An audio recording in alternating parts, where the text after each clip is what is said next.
I'm going to tell you everything you need to know about the Aegis Gladius, and we're starting right now.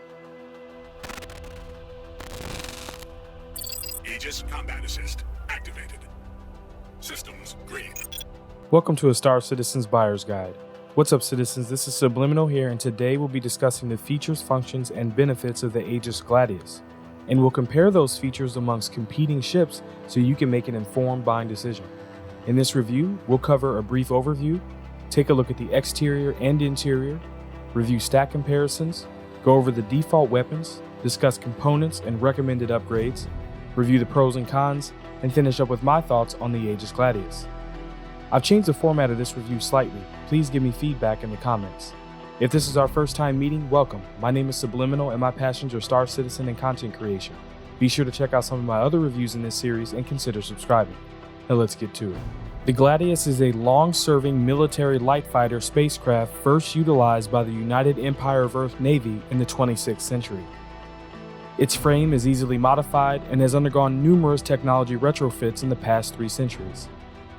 The Gladius has served exclusively along multiple fronts and has logged thousands of combat missions. The Gladius is manufactured by Aegis Dynamics, a human spacecraft manufacturer based on Cestolis.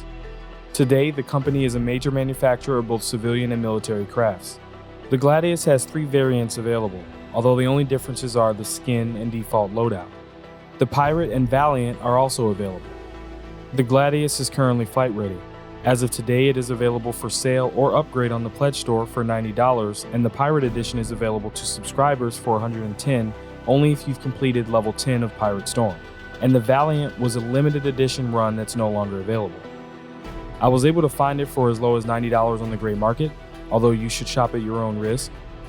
It is available to purchase at Lorville's Astro Armada for slightly under 1.2 million Alpha UEC. However, it is not available for rent. With that out of the way, let's take a look at the Aegis Gladius. Let's take a look at the exterior. The regular Gladius comes with the matte green paint job you've come to expect. On the nose, you'll see the size 3 fixed Mantis GT220. Under the wings, we have, from left to right, are the Arrestor 3 missile, the size 3 fixed CF337 Badger laser repeater, and 2 Ignite 2s. Around the rear, we have the main thrusters.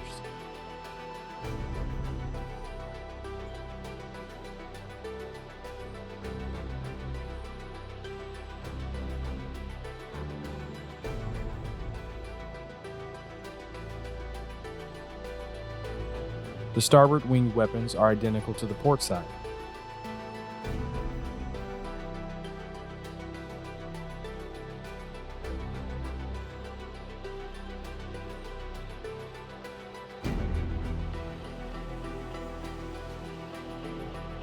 Now for the interior. You'll notice the awesome startup animation that has been ported over from Squadron 42. The Gladius is also one of the few ships to offer a HUD using the new building blocks design tech. It comes with 4 MFDs and a radar in the middle. The Gladius does have an ejection feature. For comparison, I've selected the following 10 ships. The Google Sheets document with the data is linked in the description. If this is your first time here, you may want to check the sheet or pause the screen. It explains how I've selected and compared the ships. The Gladius comes in at almost 49,000 kilograms. Has a length of 20 meters, has a cargo capacity of 0 SCU. It ties in last place with 5 other ships on this list. The Gladius and 8 other ships on this list are single-seat combat ships, so they all tie in last place. Every ship on this list has a quantum capacity of 583 except the Banner Defender. It has 2,750. Its SCM speed of 208 meters per second takes 4th place, and its max speed of 1236 takes 3rd. It has a maximum yaw pitch rate of 65 degrees per second and ties in 5th. Its total HP is just over 6,000 in 5th place. Has a pilot DPS of 1360 and ranks 3rd here. None of the ships compared on this list have turrets, and its combined missile payload of over 23,000 gets the 5th spot. Now let's talk about the firepower. The Gladius has 2 size 3 weapon hardpoints on the underside of the wings and 1 on the nose. Both wings feature a pair of CF-337 Panther laser repeaters. One Panther is size 3, does 96 damage with 275 RPM for a total of 440 DPS and a 2100 meter range. On the nose, it has one size 3 Mantis GT220 with 29 damage, 1000 RPM for a total of 480 DPS and a 2400 meter range. For missiles, the Gladius has two MSD-313 missile racks with one Arrestor 3 each.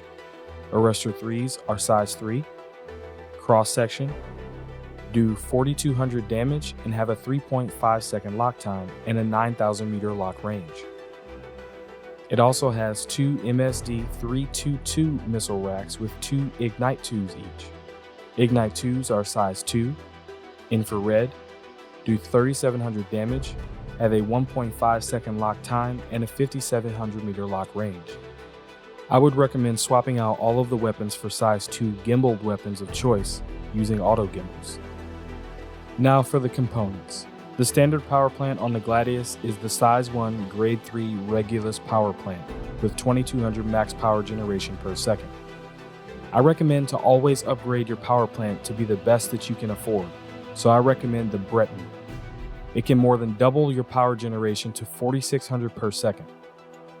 For coolers, it comes with two size 1 grade 3 bracer coolers that provide 260,000 max cooling per second each.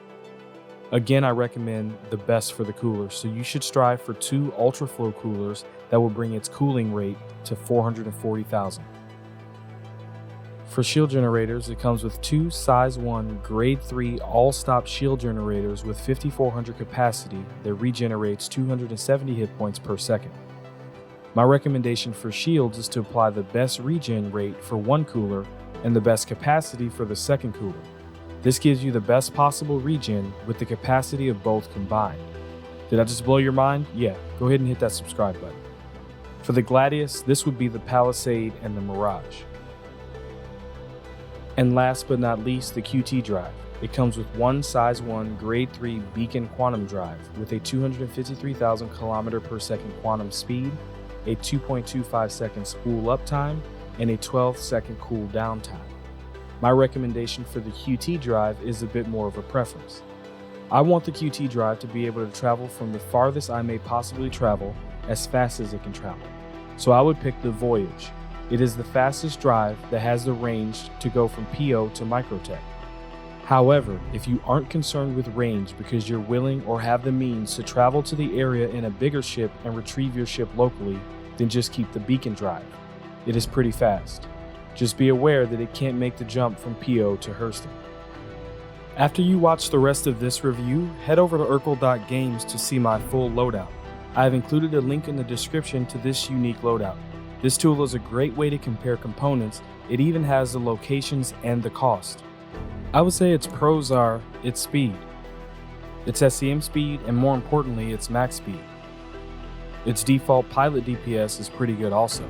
However, you should consider using gimbal size 2s with weapons of choice. Also, its size. At only 20 meters, it's pretty hard to hit. Its cons are, and I'm going to be really nitpicky here, cargo size, coming in at 0 SCU. And the paint job, I wish it didn't come pre-weathered. I would like to see it with a nice sleek look. Oh wait, they changed that when they implemented the new HUD. Okay, that's all I've got. And actually, it's a fighter ship, so it doesn't need cargo space. So, what do I think? Comparing the Gladius to the ships on this list, it really seems to always be in the middle of the road. I know the ship is one of the best fighters in Star Citizen, but there was no clear reason why. When I had to pick the cons is when I realized why. It's never terrible in any important category. It's okay in some areas and decent in others, whereas some other ships are really good here but terrible there. It's no wonder why this ship has been in service for almost 370 years. If you're watching this video because you're looking to upgrade your starter ship, this is a great option. Alright guys, so those are my thoughts. What are yours? What did you think about this slight change in review format? Let this conversation continue in the comments. I'm not sure what ship you'd like me to review next, but if you have a suggestion, please let me know. Did you like this review? Like it. Please consider subscribing by clicking the circle here. Here is a video I think you may like. Here is a video YouTube thinks you may like, and if you enjoy my content and would like to support the channel further, you can click the join button below or check the description for even more ways to do so. However, your viewership is more than enough. Until next time, citizens, I'll see you in the verse.